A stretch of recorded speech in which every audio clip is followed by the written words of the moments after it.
Pardonnez-moi. Bien, bonjour à toutes et à tous. Je me présente, je m'appelle Fernando Pinto da Silva, j'ai 44 ans. Pour celles et ceux qui n'auraient pas l'image, je mesure 1m70. Je suis monté sur scène avec une canne blanche, j'ai un afficheur braille numérique en bandoulière, une paire de lunettes avec des verres polarisés, bref, vous aurez compris. Et je vais donc vous raconter une histoire, puisque je suis là pour vous raconter des histoires. Je suis né en région parisienne et à la suite de la promulgation de nouvelles dispositions dans les années 1990, j'ai dû aller manifester ma volonté d'être français. J'ai donc pris ma canne blanche, pas exactement celle que vous m'avez vu utiliser tout à l'heure, mais enfin une très similaire, et sans l'avoir particulièrement préparée, à l'époque du haut de mes 17 ans, j'ai débarqué à la préfecture de police de Paris. Et après avoir demandé le service qui devait traiter de cette nouvelle procédure de manifestation de volonté, un fonctionnaire me reçoit. Et là, il me regarde, en tout cas moi je pense qu'il me regarde, il a l'air un peu embêté, à pas trop savoir comment gérer la situation, et il finit par me dire « Mais vous êtes venu seul ?»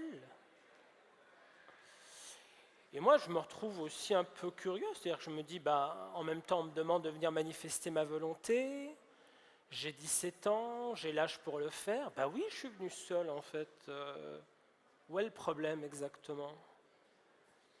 Et là je sens un désarroi à peine souligné par le fait d'un « mais vous n'avez pas d'accompagnateur ». Non, pas d'accompagnateur, et j'étais là.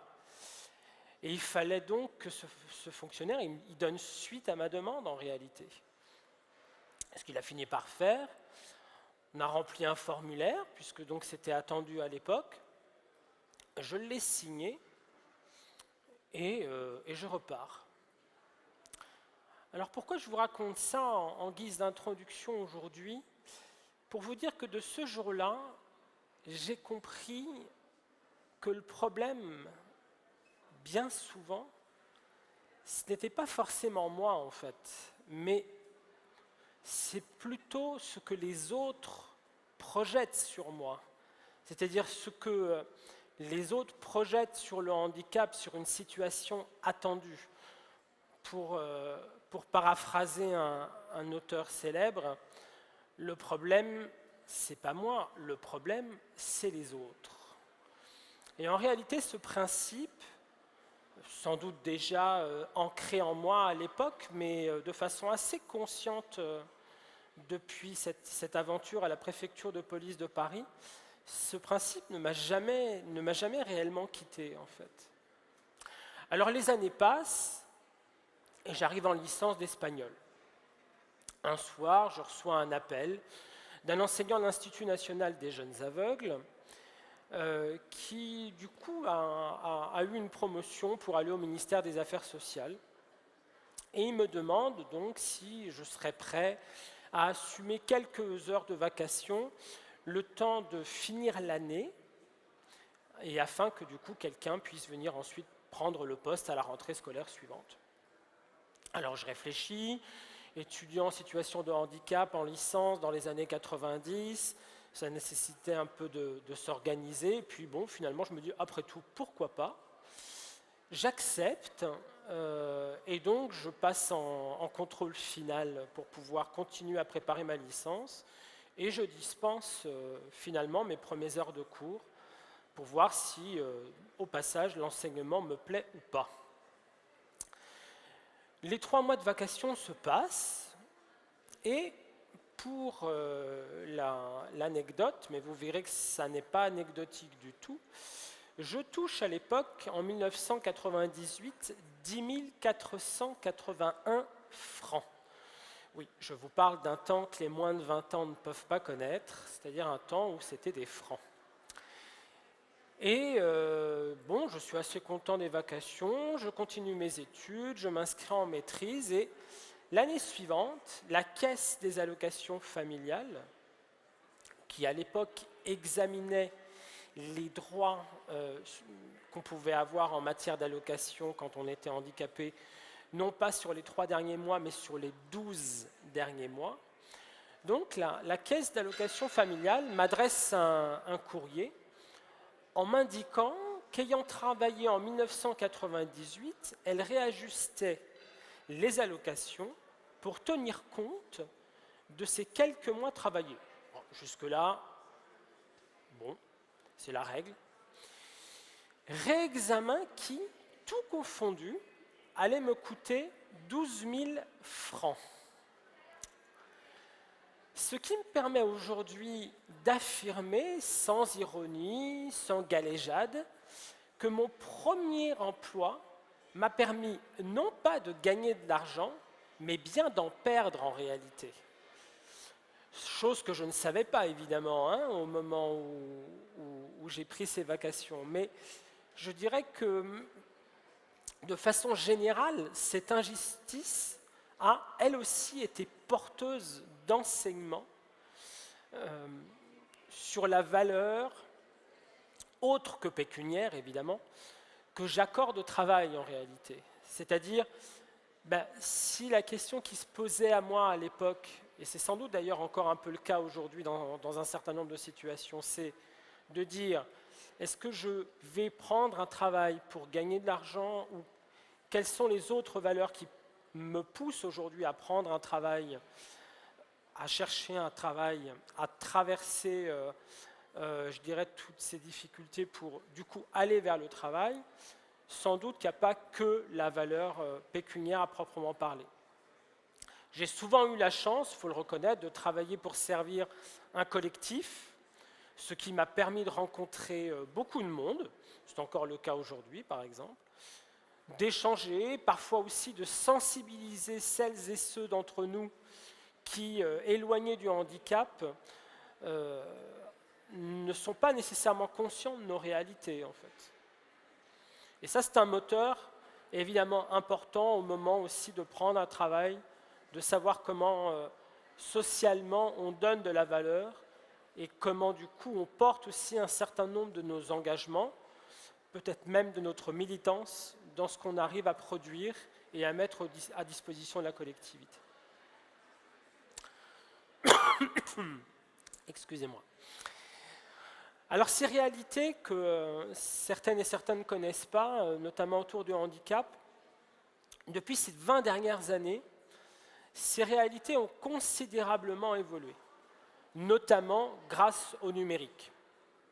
J'entendais dans les différents appels pour que vous veniez assister à ce premier talk de ces universités, qu'on disait spécialiste de l'accessibilité numérique, etc. On en discutera un peu tout à l'heure, mais je pense qu'il est quand même important de regarder un peu dans le rétroviseur et de se dire que sur ces 20 dernières années, qui aurait pu imaginer, croire qu'en 2022, j'aurais le même téléphone portable que beaucoup d'entre vous ici dans cette salle, par exemple, dans ma poche. C'était totalement imaginable. Et ce, simplement parce que le constructeur de ce téléphone mobile à la petite pomme a fait le nécessaire pour que ces produits soient nativement accessibles. Et ce, même s'ils sont complètement tactiles, par exemple. Qui aurait cru par ailleurs que les lunettes que je porte aujourd'hui, dont on pourrait imaginer qu'elles sont là pour cacher mon handicap, mais en fait pas du tout, je n'ai aucune espèce de problème à montrer mes yeux tels qu'ils sont, mais elles sont simplement là pour transmettre le son de mon téléphone sans fil et que je puisse entendre la synthèse vocale embarquée sur mon téléphone et pouvoir notamment interagir avec ce téléphone en toute sécurité dans la rue, notamment en utilisant un logiciel de GPS ou un logiciel d'orientation. Ça fait partie des choses qu'on n'imaginait pas il y a 20 ans et on voit aujourd'hui qu'elles sont porteuses évidemment d'innovation, ça c'est une lapalissade, mais qu'elles sont surtout porteuses d'autonomie en réalité. Alors je pressentais bien à l'époque, il y a une vingtaine d'années, que ce monde du numérique était une formidable opportunité, notamment pour les personnes handicapées visuelles. À l'époque, on animait des stages pour apprendre aux personnes aveugles et malvoyantes à monter et démonter des ordinateurs, à utiliser des aides techniques. Et 20 ans plus tard, on me considère souvent, comme encore ça a été annoncé tout à l'heure au micro, comme étant un spécialiste des usages numériques des publics déficients visuels. Mais bien souvent, on oublie de dire que ces progrès fulgurants, cette autonomie au travers du numérique, qui est réelle, qui est un confort indéniable, elle n'est possible que si les interfaces elles-mêmes sont conçues de façon accessible. C'est-à-dire que si les logiciels, les sites internet, les contenus, bref, tout ce qui fait le numérique de façon globale est lui-même conçu de façon nativement accessible. Alors pour mieux comprendre ces questions, dans le temps qui m'est imparti ce matin, je ne vais pas rentrer dans l'ensemble de tous ces détails techniques, mais je vous invite à parcourir 2 ressources mises en place en lien avec l'AGEFIP et la Fédération des aveugles et amblyopes de France. L'une, c'est l'ABC de l'accessibilité numérique, que vous pourrez retrouver sur http://abc-access-num.aveugle-de-france.org. Et l'autre est un module de sensibilisation avec 6 petites scénettes sur des thèmes un peu différents de la vie quotidienne, mais toujours en considérant le prisme du numérique et de son utilité, et parfois aussi des freins que cela peut supposer quand c'est mal préparé, et ressources que vous pourrez trouver, elles, sur http://access-num.aveugle-de-france.org.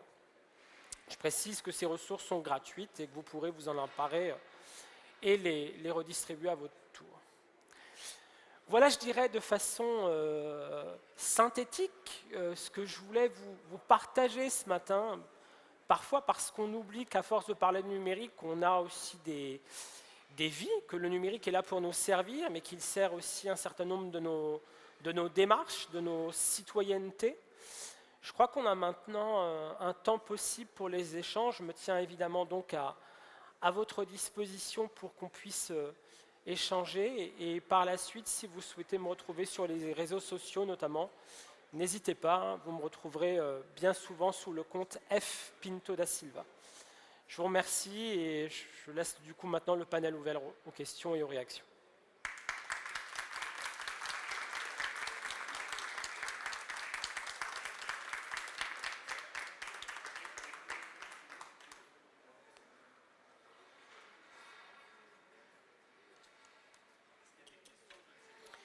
Alors, est-ce qu'il y a des questions ou des réactions, peut-être?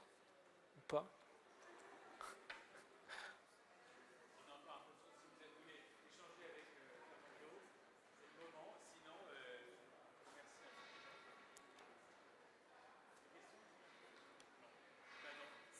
Eh bien, merci. Non, a priori, je ne pense pas. Je te raccompagne.